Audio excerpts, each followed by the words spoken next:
அமரன் படத்தோட மாபெரும் வெற்றியை தொடர்ந்து சிவகார்த்திகேயன் டைரக்டர் சுதா கொங்கரா இயக்கத்துல இப்ப நடிச்சிட்டு வராரு. இந்த படத்துல ஜெயம் ரவி வில்லனா நடிக்கிறாரு. மேலும் அதர்வாவும் ஒரு முக்கியமான ரோல்ல நடிக்கிறாரு. இந்த படத்துல சூர்யா தான் முதல்ல நடிக்கிறதா இருந்துச்சு. ஆனா சில காரணங்கள்னால அவர் இந்த படத்துல இருந்து விலகவே இப்ப சிவகார்த்திகேயன் நடிச்சிட்டு வராரு. சிவகார்த்திகேயன் சுதா கொங்கரா இயக்கத்துல மட்டும் இல்லாம ஏஆர் முருகதாஸ் இயக்கத்திலையும் நடிக்கிறாரு. இந்த படத்தோட ஷூட்டிங் ஆல்மோஸ்ட் 90% முடிஞ்சிருச்சு. சீக்கிரமே இந்த படத்தோட அப்டேட்ஸும் பேக் டு பேக் வரும்னு சொல்லப்படுது. இப்படி சிவகார்த்திகேயன் அவரோட கெரியர்ல உச்சத்துல இருக்காரு. இவரோட படங்களோட அப்டேட் மட்டும் வைரல் ஆகிறது மட்டும் இல்லாம சமீபத்துல அவர் கொடுத்திருக்கிற இன்டர்வியூவும் சோஷியல் மீடியால பயங்கரமா வைரல் ஆயிட்டு இருக்கு. நிறைய விஷயங்களை பத்தி ஓபனா பேசியிருந்தாரு. அவர் அந்த இன்டர்வியூல என்ன சொல்லியிருக்காருன்னா, ஒரு குரூப் இருக்கு, என்னோட படம் ஃபிளாப் ஆனா அதுக்கு நான் தான் காரணம்னு சொல்லுவாங்க. இதுவே ஹிட் ஆயிட்டா என்ன தவிர படத்துல நடிச்ச மத்த எல்லாருக்குமே அந்த வெற்றிக்கு கிரெடிட்ஸ் கொடுத்துருவாங்க. நான் இது நாள் வரைக்கும் ரீமேக் படம் பண்ணதில்ல.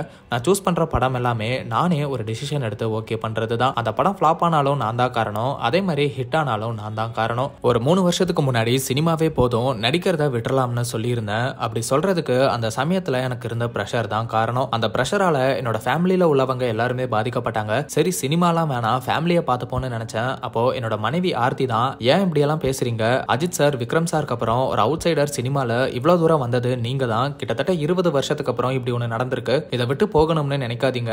சினிமாவால நீங்க ஃபேஸ் பண்ற பிரச்சனை எங்களை பாதிக்கிற மாதிரி எந்த கஷ்டமும் இல்ல. அது மூலமா வர ஃபேம் கார்னு அதையும் நாங்க தானே அனுபவிக்கிறோம். பிரஷரை நாங்க பாத்துக்கிறோம், நீங்க சினிமாவை விட்டுறாதீங்கன்னு சொன்னாங்க. அமரன் படம் 300ல இருந்து 350 கோடி கலெக்ட் பண்ணிருக்கு. இந்த வெற்றி என் வாழ்க்கையில பிரச்சனையும் கொண்டு வரலாம். இப்பயுமே என்ன ஒரு அவுட் சைடரா தான் பாக்குறாங்க. சிலர் என்கிட்ட நேரடியாவே நீ என்ன பண்றீங்க, நீ எல்லாம் ஏன் படம் நடிச்சிட்டு இருக்கன்னு ஓப்பனாவே கேட்டிருக்காங்க. நான் ஜஸ்ட் ஸ்மைல் பண்ணிட்டு எதுவும் சொல்லாம கடந்து போயிருவேன். சிலர் என்னோட வெற்றியெல்லாம் நான் அவங்களுக்கு தர பதிலடின்னு நினைக்கிறாங்க. அப்படி கிடையாது, என்னோட வெற்றி என்னோட ஃபேன்ஸுக்கும் என்ன மாதிரியே சினிமாக்கு வரணும்னு ஆசைப்படுறவங்களுக்காக மட்டும்தான் அப்படின்னு சிவகார்த்திகேயன் ரொம்ப ஓப்பனா அதே சமயம் ரொம்ப எமோஷனலாவும் அந்த இன்டர்வியூல பேசியிருக்காரு. இவரோட இந்த ஸ்பீச் இப்போ சோஷியல் மீடியால பேசு பொருளா மாறி இருக்கு. சிவகார்த்திகேயன் இவ்வளவு பெரிய நடிகர் ஆனதுக்கு அப்புறமும் சிலர் இவர் வளர்ச்சியை பார்த்து பிடிக்காம அவரை சினிமாவை விட்டு வெளியே அனுப்ப அழுத்தம் கொடுக்கறாங்க அப்படிங்கிற விஷயம் ஆச்சரியமா இருக்கு அப்படின்னு பலருமே சொல்லிட்டு வராங்க. மேலும் இவர் இதையெல்லாம் தாண்டி பெரிய நடிகரா தமிழ் சினிமால தொடர்ந்து நல்ல படங்கள் கொடுக்கணும்னு வாழ்த்துக்களையும் சொல்லிட்டு வராங்க.